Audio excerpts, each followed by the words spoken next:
Mi nombre, Trinidad Martínez Tarragó. En 1970, la UNAM me ofreció hacerme cargo de la Unidad de Estudios Superiores de Economía para iniciar el curso en 71. Y cuando regresé en 71, en 70 vine, fue cuando me lo ofrecieron, en 71 regreso y el puesto ya estaba ocupado. Entonces, como el puesto estaba ocupado, me quedaban dos opciones, o regresar a Escocia, donde me mantenían el puesto, o quedarme en México. Y me quedé en México porque a los 2 días de haber pasado eso, me llamaron de una universidad que yo desconocía, porque no existía cuando yo me fui en 60, regreso en 71, y era la Universidad Anáhuac. Me informo, no me gusta mucho pues el comentario que me hicieron, pero digo, yo voy a ver de qué se trata. Me presenté, me recibió el que entonces era el rector de la Anáhuac, que resultó ser un tipo muy tratable, y me dijo que quería que le compusiera la escuela de economía, que estaba muy mal. Yo le dije, bueno, ¿en qué condición? No, pues sería usted la subdirectora del departamento, pero es que tenemos un director que es muy joven y no sabe nada de nada, entonces usted, por favor, compónganos la escuela. Digo, bueno, si tengo las manos libres, encantada, ¿no? Estuve 2 años, pude actuar, compuse hasta donde fue humanamente posible la escuela de economía, pero no me convenció lo que en ese entonces era la náhuac, no sé lo que sea ahora, pero no lo que entonces era, pues no me convenció y renuncié en 73, estuve 2 años.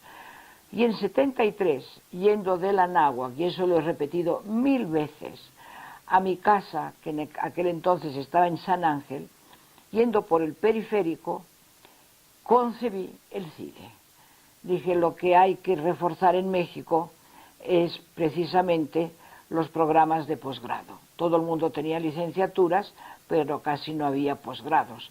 En economía había arrancado en la UNAM hacía 1 año, la de economía, había algo más, pero muy poco. Y eso ocasionaba que empezara a haber un flujo creciente de gente que salía al extranjero a hacer maestrías, muchas veces a programas que eran verdaderas tomadoras de pelo, y me consta porque yo lo viví estando en la Gran Bretaña. Entonces dije, no, pues hay que hacer una institución, pero no un proyecto dentro de la UNAM, que era entonces la única gran universidad que había, sino que haya un circuito de centros especializados para los posgrados y la investigación. Y ahí fue donde surgió el proyecto del CIDE. Llegué a mi casa, lo puse en el papel, y cuando lo tuve hecho, pues tenía yo que, de alguna manera, encontrar la fórmula para que se creara la institución. Yo no era nadie, inclusive, peor todavía, cuando los cuates y parientes y demás me decían, estás loca, estás fumada, esto no va a salir, tú quién eres, no eres Alfonso Reyes, no eres fulano, no, pues efectivamente no era nada de eso. Peor tantito para muchos de ellos, y una mujer, ¿tú crees que una mujer? Bueno, total, que encontré a un secretario de Estado al que le llevé el proyecto, él lo circuló en el gabinete presidencial, el proyecto gustó, y me mandaron con otra persona que se lo iba a llevar al presidente de la República.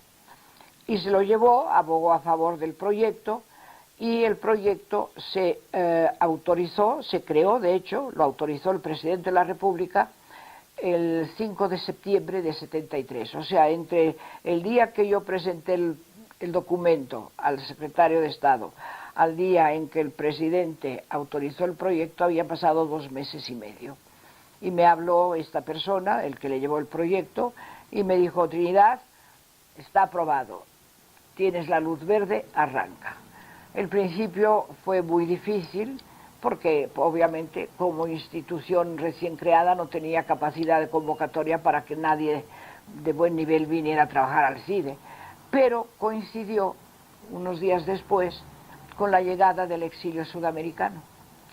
Y afortunadamente a la recién creada institución llegó un grupo de gente de muy buen nivel, otros que no, pero se fueron pronto, pero los que se quedaron fueron determinantes en esa primera etapa para poder arrancar al CIDE con 4 mexicanos, entre ellos uno que fue pues clave para el proyecto de economía, que fue Jaime Ross, hijo también de refugiados del exilio. Y arrancamos la primera maestría en 74, septiembre de 74. Después de un año de trabajo intenso, arrancamos la primera maestría. Pero primero estuvimos en unas oficinas en la carretera al desierto, luego en una casa en la avenida Country Club donde construimos 2 aulas en el jardín, y en 76 se puso en venta la propiedad en la carretera Toluca, que había sido el Mexico City College. El gobierno, Patrimonio Nacional, compró la propiedad y allí nos trasladamos a principios de 76, y a partir de ahí pude ir conformando los distintos proyectos y en menos de 10 años teníamos 5 departamentos temáticos, 2 institutos regionales, uno para estudiar Estados Unidos, el otro América Latina, y fuimos pioneros en muchos de los enfoques que se llevaron a cabo, tanto en economía como en administración pública. El CIDE fue el primero que tuvo un proyecto de estudios de Estados Unidos y su impacto en México, y tuvimos además la posibilidad en ese lapso corto de tiempo de sacar 3 publicaciones regulares, 4 maestrías, economía, matemáticas aplicadas, administración pública, estudios internacionales, y la última que fueron 4, economía, administración pública, matemáticas aplicadas, estudios internacionales, y, la cuarta no logré arrancarla en el tiempo que yo estuve. Bueno, pero lo que aquí conviene resaltar es que el CIDE se crea con la figura de presidente y director general. Y yo soy la primera directora general, y tuve los 2 que habían gestionado el proyecto del CIDE fueron sucesivamente primero y segundo presidentes del CIDE, que nunca interfirieron, me dieron toda la libertad para yo gestionar el proyecto de principio a fin, excepto que llegó un tercer presidente al CIDE.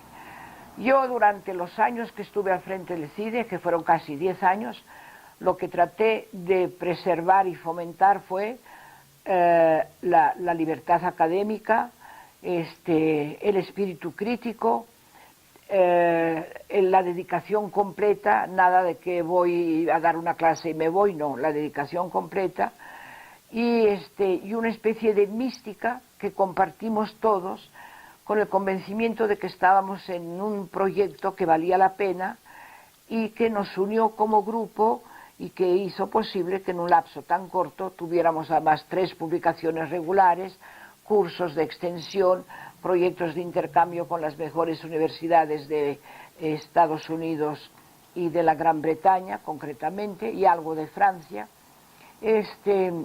Pero resultó que el último presidente que llegó provino de una situación en que, por causas de sus actividades anteriores, había estado, digamos, desocupado durante casi 20 años.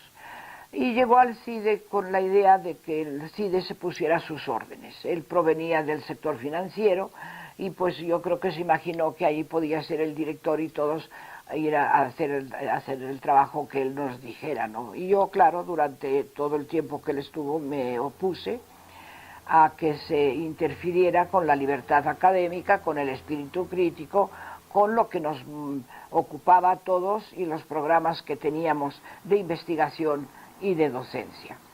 Esto me costó que un día me dijera textualmente: a mí nadie me había parado los pies y tuvo que ser usted, una mujer. Ese día quedó claro mi destino y mi destitución de la dirección, que avaló el que entonces era recién nombrado secretario de Educación. Y eso hizo que ante esto, que me hubieran destituido, pues opté por renunciar. Y durante muchos años, tuve una empresa consultora muy exitosa, con proyectos muy interesantes, proyectos muy bonitos, que tenían realmente un interés nacional, no solamente un interés económico para mí, sino un interés para el país. Y así estuve durante muchos años, casi 15 años o más, hasta que la UAM de Azcapotzalco me invitó como profesora visitante y allí encontré a colegas que habían sido alumnos de las maestrías del CIDE cuando yo era la directora. Al punto que a mí Carmen, el día que me entrevisté con ella, me dijo: me gustaría que alguien diga algo de ti el día que hagamos el evento, o sea, que esté alguien ahí junto a ti y que diga algo de ti. Y pensé, bueno, ¿a quién le digo? Yo he mantenido la amistad y el afecto de casi todos los colegas que trabajaron conmigo durante 10 años, pero ¿a quién le digo? Y al final se me ocurrió invitar a una persona que fue alumna de la primera maestría que arrancamos en 74 y que luego fue una persona importante que en lo que fue la invitación que me hizo la UAM, y que durante 5 años la tuve de colega en la UAM. Yo permanecí 5 años como profesora invitada, y dije, pues esta persona que conocí como ayudante, como alumna de la primera maestría, y luego como colega en la UAM durante 5 años, pues me ha conocido en 2 etapas importantes de mi vida, y la invité a ella y ha aceptado, así que yo creo que va a estar conmigo el día del evento. Después de la UAM gané la cátedra extraordinaria de la Ibero, la cátedra anual, estuve 1 año en la Ibero, y después de eso el director en turno del CIDE, de hecho el 4.º director después de mí, que había sido alumno mío, cuando yo, no mío porque no estudió economía, estudió administración pública, pero había sido alumno cuando yo era directora, y en aquel momento era el director del CIDE, me invitó a regresar al CIDE. Y allí he estado hasta que pues decidí ya jubilarme, que en lo que estoy ahora, pero no he perdido el contacto. Y lo que quería decir para terminar es una cosa. Toda esta es una historia que a veces se ha falsificado, se ha ignorado, y yo creo que en gran medida porque en el medio, desgraciadamente, somos pocas y solamente como casos esporádicos las mujeres que ocupamos algún puesto de dirección. Yo me he llegado a preguntar, en los años que yo he vivido, las cosas no han cambiado. Yo fui una excepción, y ahorita yo, como digo, yo no veo una rectora al frente de la UNAM o de la UAM, o una directora general de un instituto, o una directora general del sistema financiero de un banco dentro de este sistema financiero. O sea, que las mujeres, hay muchas trabajando, pero todas siguen quedando en segundos y terceros planos. Porque dar el salto, de alguna manera, pues es muy difícil en un mundo que todavía dominan los hombres, indudablemente. Y por alguna razón las mujeres sí se han incorporado, son una fuerza de trabajo importantísima, algunas excelentes, pero no llegan a ocupar los puestos claves al frente de las grandes instituciones, de las grandes empresas o de los grandes bancos o del propio gobierno. O sea, entonces eso me ha generado ya no una preocupación por el tema económico, que sí lo tengo, porque creo que el mundo va muy mal y la economía va peor, pero bueno, porque como no puedo abarcar temas tan amplios, entonces el tema que ahora me ocupa y me preocupa es eso. ¿Qué es necesario hacer para que las mujeres den un salto definitivo y generalizado, no casos aislados, fulanita por acá o sutanita, no, como un fenómeno normal en que la mujer llegue a los puestos máximos a partir de los méritos que tenga? Y eso es difícil, yo lo sé, porque a lo largo de mi vida yo pensé que lo iba a ver y no lo he visto, pero espero que en el futuro las nuevas generaciones pues sean capaces de ser directoras generales, secretarias de Estado, rectoras, etcétera, etcétera.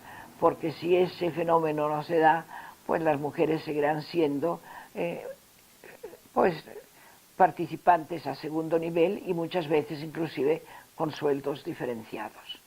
Pero como yo soy optimista, creo que las mujeres van a dar ese salto y que al día de mañana pues las encontraremos en puestos claves que hoy en día todavía no están. Y el CIDE ahí está. Ha sobrevivido los embates de varios directores, unos mejores que otros, otros no tan buenos, pero ahí está y sigue siendo para mí algo que quiero dejar y resaltar al final de esto. El CIDE es mi aportación a México. Mi padre siempre nos decía, México nos ha dado todo, devuélvanle a México todo lo que puedan.